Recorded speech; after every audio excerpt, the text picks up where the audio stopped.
Thanks, everyone. Thank you for taking your time and joining this webinar. Today, I'm going to talk about fundamentals of DDoS and how you can go about protecting them. Before that, let me give you a quick introduction about myself. I am Vivek. I'm the VP of Product at Indusface. I've been with Indusface for more than 7 years now, and I have a total experience in the security space for about 15 years. With that, let me get started. Before we go into the crux of the webinar, I want to give you a quick introduction about Indusface for the benefits of people who do not know about us. Indusface is a cybersecurity startup. We are in the business of protecting web applications and APIs. Our mission is to make application security as easy as possible. We are funded by Tata Capitals. We are a fast-growing startup, and we have customers all around the world. We have about 4,000 plus customers at this point and growing. This is what we wear as a badge of honor. We have customers from about 90 plus countries, and they are very happy about us. And these are the logos, or these are some of the brands that we are protecting them. Another thing that we are proud about is that we are named as the customer choice in all the 7 segments in the WAP report of 2022. This is something that we take pride upon because the customers have used our product, have experienced it, and they have liked it, and they have gone and given a report based on which Gartner has produced this report. Not only that, we are the only vendor who have been given 100% recommendation rating, which means that all these vendors who have rated us have gone ahead and said that they are willing to recommend our product to someone else, which we take it as an validation that customers do like our product and they are happy with what they are receiving. Today, I'm going to talk about DDoS, and in that context, AppTrana is the product that you should be looking into. So we have the AppTrana is a web application protection solution, and our unique proposition is that we take a risk-based approach to web application protection. So we identify the vulnerabilities that are there in the application, and we give a granular protection around them. Apart from that, we provide DDoS mitigation, bot mitigation, and the likes. And we have a combined offering which provides managed services also, which ensures that there is zero false positives in your site, and the security is fine-tuned based on your application's need. With that, let me get into the crux of this webinar. So, why is DDoS such a big problem? As the slide's name suggests, there is enough stats available that validates that the DDoS is a growing risk, right? With the advent of PaaS solutions where machines can be launched very easily, and various software as a service solutions, it is becoming very easy for attackers to launch DDoS attacks. DDoS attack can be launched using certain services at a very low cost, as low as about $20 for an hour, right? So with these tools at hand, it becomes very easy for attackers to launch a DDoS attack. This is not only me saying it, this is what is a trend that we are observing. Recently, one of the reports suggested that after China, India has become the largest source of DDoS attacks, right? So a lot of DDoS attacks is getting launched from India nowadays, which is an area of concern. Recently, a lot of attacks have been launched around various websites around the DDoS attack vectors. Russia's second largest bank was brought down very recently because of a DDoS attack. And this is the same trend that we are also observing in our product, right? Between September and November, we have seen more than 100% growth in the DDoS attacks. So around in September, we were seeing about 34 million attacks, which has now grown to about 73 million attacks. So, and this is something that we are seeing as a trend across, where DDoS attacks are continuously increasing. And no sector is immune to this. Many sectors, all the sectors are eventually prone to these kind of an attacks, with the major attacks happening on e-commerce, healthcare, and insurance, banking sectors, which is not a surprise. This is some of the trends that we have seen in our monitoring tools across all these sites. DDoS continues to be an threat that is constantly happening. Lot of attacks are originating from India, and after that in United States and other areas. With the changing geopolitical situations, we are also seeing increase in attacks from countries like Ukraine, which we were not seeing before. So how do you counter these attacks? This is what we are going to talk about in this webinar for the next 10 to 15 minutes.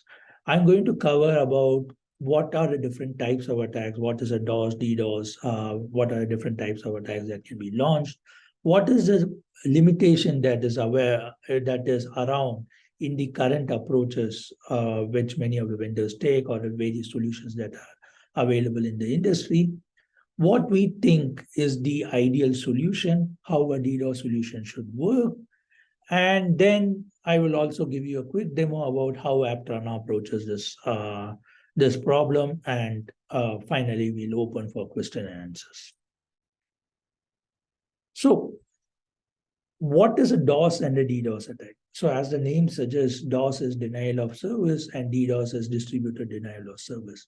So DOS attacks is eventually launched using single resource or few resources that is located in a same region, right? So it's more like an attack that is launched on the server using single system, which is trying to bring down the application. As the name denial of service suggests, it is like sending too many requests to your application, ensuring that the application resources are utilized so that it is not available for legitimate users when it is trying to access the application. So key difference between DOS and DDoS is, one is it is using single systems, and DDoS is using multiple systems, which is distributed.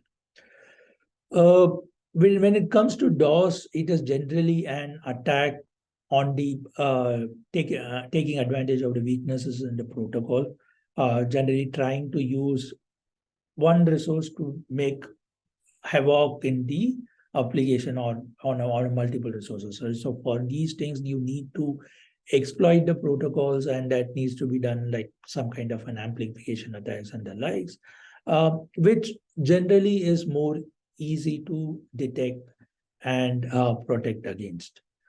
What is harder to trace is the distributed denial of attacks, where attacks originate from multiple regions, multiple devices, using thousands or millions of IPs, and doing an attack like an HTTP flood attack and the likes. In these cases, it is more harder to detect these kind of an attacks. The other type of classifications that is generally useful to look at is what we call as a network layer attack and the application layer attacks. So network layer attacks are the attacks that happen on the layer 3, layer 4 of the OSI model. Again, this is an more attack which is exploiting protocol weakness, protocols of layer 3, layer 4 where there are weaknesses, just exploiting them to launch an attack. So attacks like hack attacks, flood attacks comes to my mind when I think about these things. Application layer attacks are layer 7 attacks, which is more trickier in nature. This is in common is you are trying to send HTTP requests, but the attacker is using the HTTP request to bring down the sites, right? So in this case, it is more like a flood attack or a large payload attacks, where legitimate requests are called, but those requests are humongous. There are a lot more requests than the application can handle, and these requests are sent in parallelly so that the resources of the application are clogged down. So when a legitimate user tries to access those, it is not possible to access those applications. So what is the limitation of the current approaches? So to explain this, let me first give you a characteristic of what a typical attack looks like. So what I'm showing in this, going to talk about now, is not an hypothetical scenario. It is an attack that we recently observed in one of the e-commerce sites. So this attack was launched in a duration of about 20 minutes, and there was a sudden spike of requests from the baseline of about 30K requests a minute to about 300,000 requests and more, right, in a minute. That's the kind of request that we were seeing. And the attack was launched from about 390,000 IPs, right? So these are the 390,000 unique IPs that was trying to connect to the application parallelly. And there could be more devices behind these IPs. That is based on the way more sessions that is connecting from these IPs. Typically, we were seeing about 10 to 12 requests from each of these IPs. So if you look at it, it's very small from a particular identity level, but on a collection, it is a lot of requests that the application can handle. And all these requests were coming to a single URL. And when you look at it at the same time, how the general behavior for the application works, for other URIs also, there were about 20 to 30 requests that they were receiving from IP. So when I talk about URIs, what I mean by that is various resources that are there in the application, right? So for a login page, trying to access a JPEG, trying to access an web page, all these things are different URIs that is being requested. So I'm talking about those things, right? And in this particular attack, we also saw attack directly happening on the, or at least hackers trying to validate where is the origin and trying to directly hit the origin by bypassing the WAF. So these are the kind of characteristics that we saw. Just to summarize, there was a sudden spike in requests. We saw requests from about 390,000 IPs and more, and the number of requests from each IP was not too much, it was just 10 to 12, and the attack happened on a single URI, right? So this was a characteristic that we observed. And with that, let me first compare it with a standard approach, right? And generally the standard approach that the industry has is, or various DDoS solutions have is, there is a DDoS solution which is looking for the request, but it's not like they have DDoS mitigations in line with the traffic, right? They have a separate DDoS scrubber where the traffic is routed through in case when there is an attack happening. This is done to avoid any scalability issues and also not load down have DDoS mitigation always running, right? So this is one approach that some vendors take. And the general solution that everybody throws at the customer is a generic rate limits, where customers are asked to provide, hey, what is the total number of requests that you would want to allow for a user? Anything more than that, they will block it, but anything lesser than that, it will be allowed. So if you compare it with what we have, what the kind of attacks we saw, I mean, that requests were at 10 to 12 requests a minute. So obviously, any kind of a generic rate limits would have not worked. If, say, for example, even customers have put it at 10 to 12, you would have blocked this request, but you had other genuine requests which were also at the same having the same characteristics of 20 to 30 requests, right? So you would have caused FP. So that's not how you could have actually configured. And in such cases, the attack would have eventually went through because the customers, to avoid FPs, would have put a very high value, and that would eventually mean that hackers would get through it. The other problem with the current mitigation solutions are that it is metered. So there is a cap on which either on the bandwidth or on the request that the DDoS protections work. So anything beyond that, you will be charged extra. So what that means is you are being penalized for hackers attacking you, right? So you have no control on what are the type of requests or how many requests that comes in, and which eventually means that you would get a huge bill at the end of the month or in the next billing cycle when such attacks happen.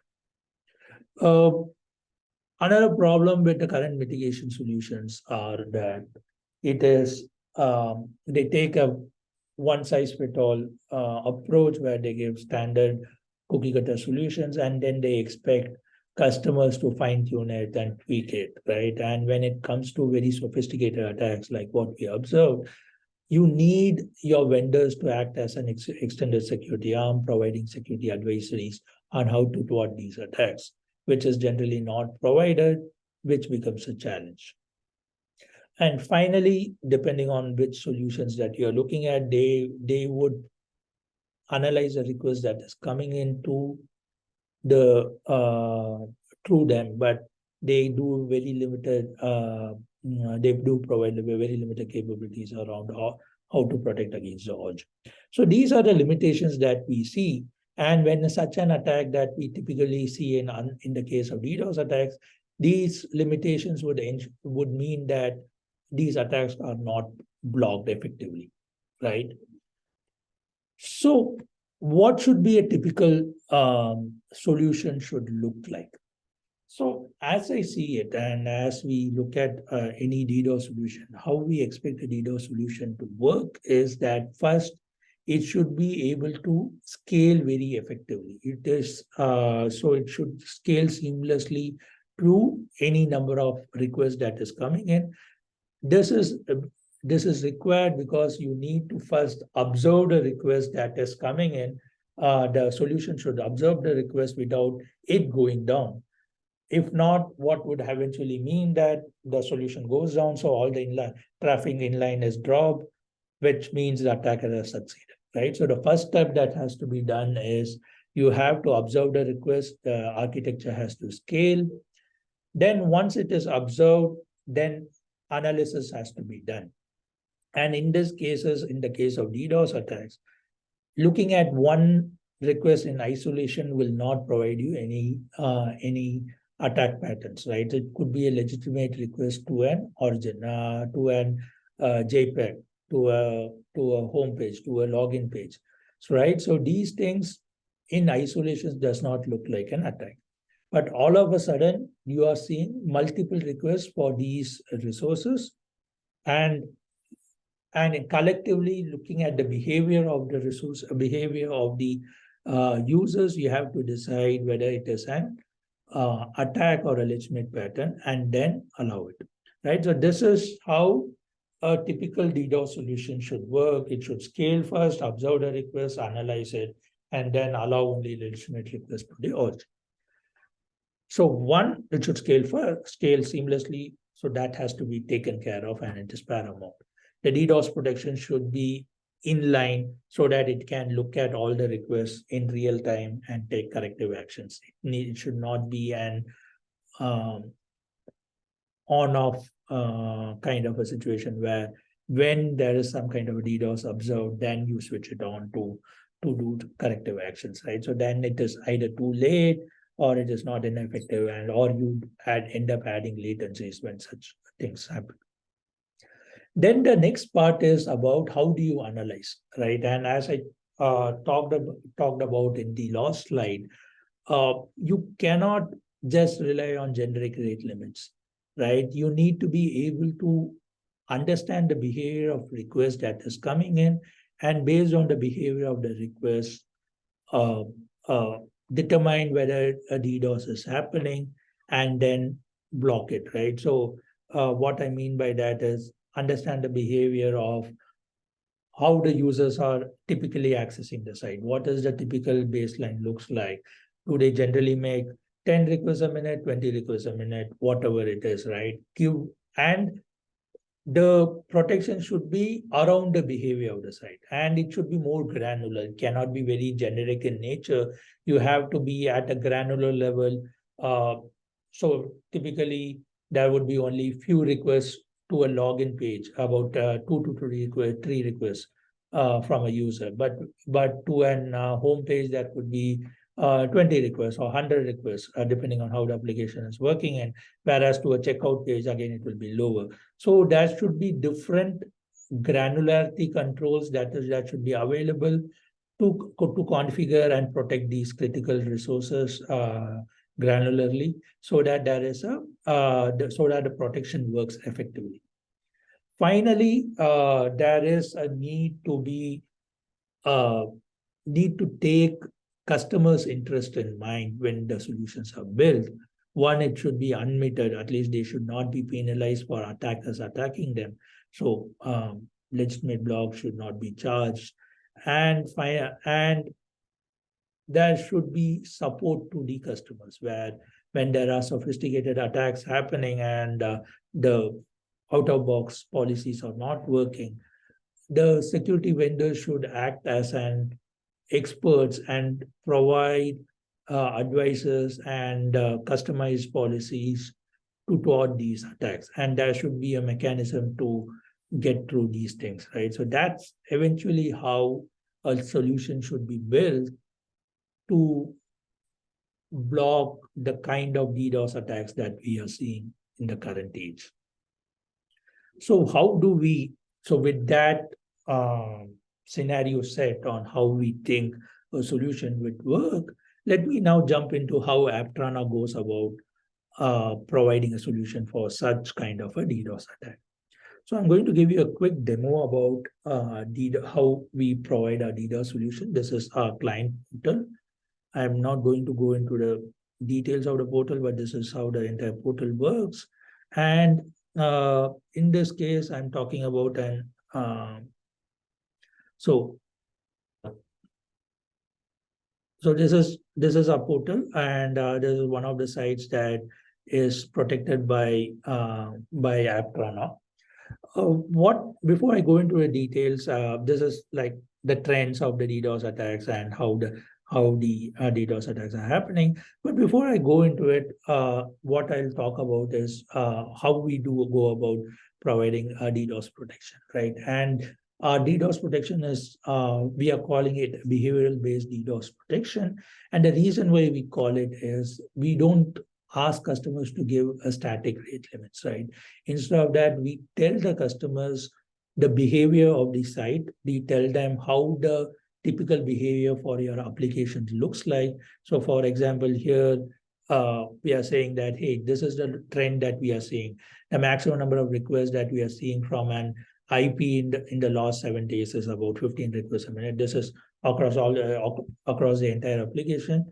And for the customer, he can now go and look at the trends, and then based on his risk appetite, that is essentially what is the capacity until which he wants to allow beyond the typical behavior, he can configure the policies. So he could say, instead of 100 requests a minute, he could say, okay, at 15 requests is the typical max.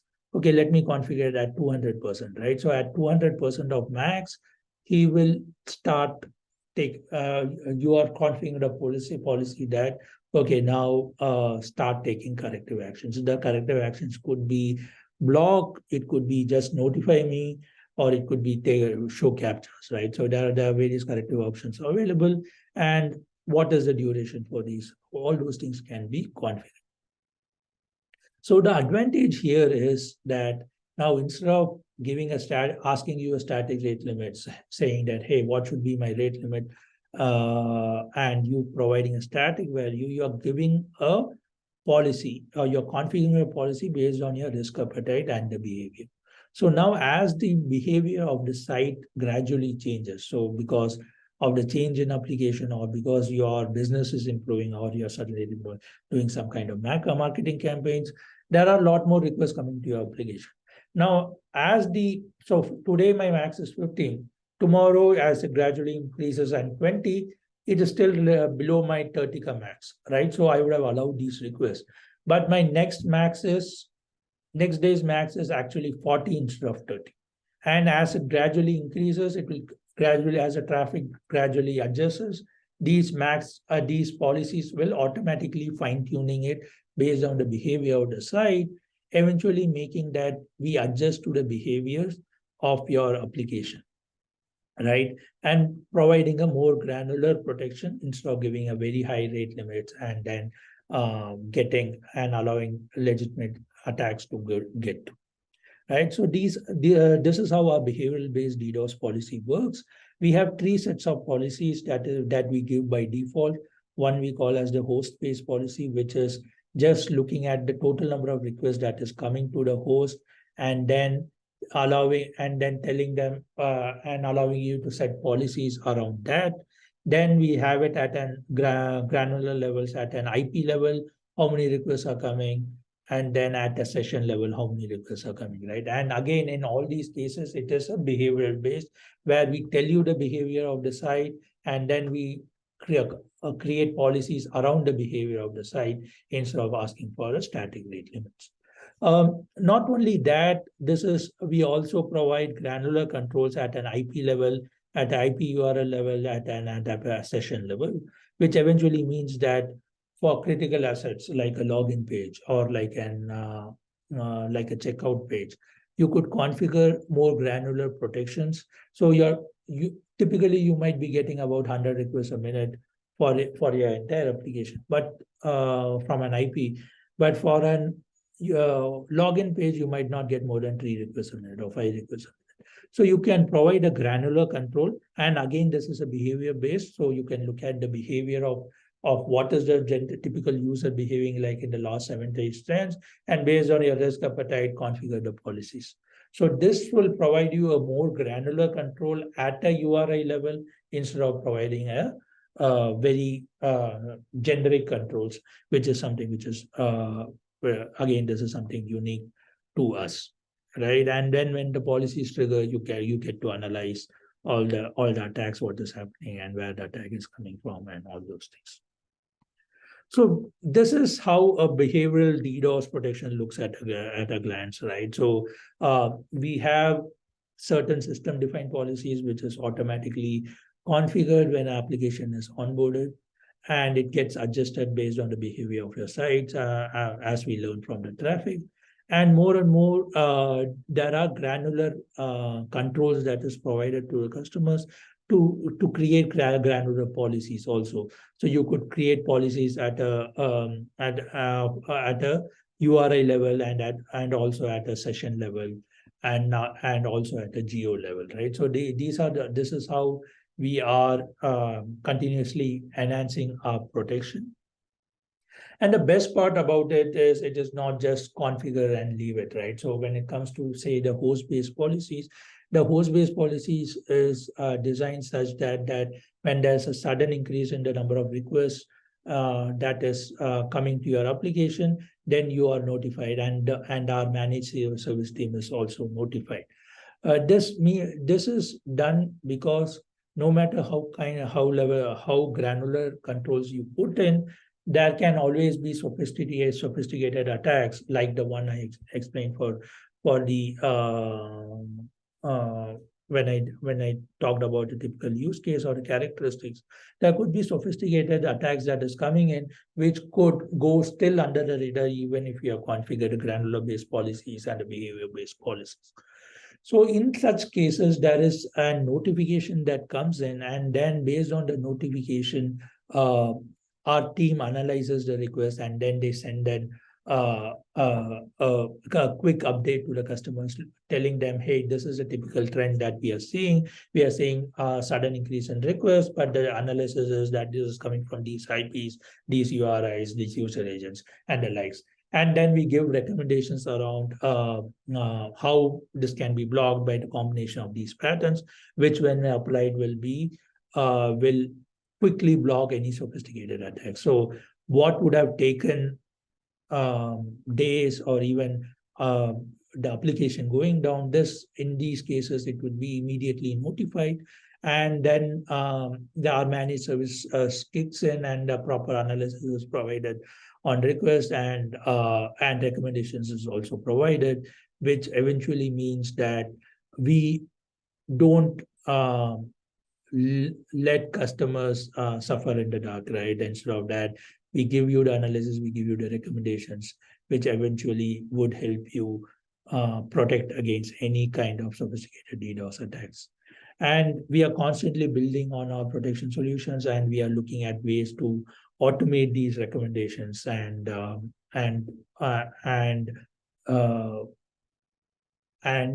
providing auto corrections around such sophisticated attacks, also using our machine learning models. This is something that works, and which should be again available very soon. With that, I come to the end of my presentation. If what I said resonates with you, then please go ahead and look at the additional resources that are there, and we'll be happy to provide you more details as needed.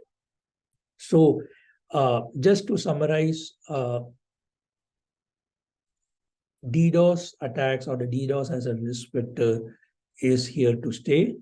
It is becoming very easy to launch these DDoS attacks. So the attacks are bound to continue, and it is something that every one of you should bear in mind and take corrective steps on. When you look at a DDoS solution, understand the characteristics of typical DDoS attacks that is happening, and evaluate the solutions based on these characteristics.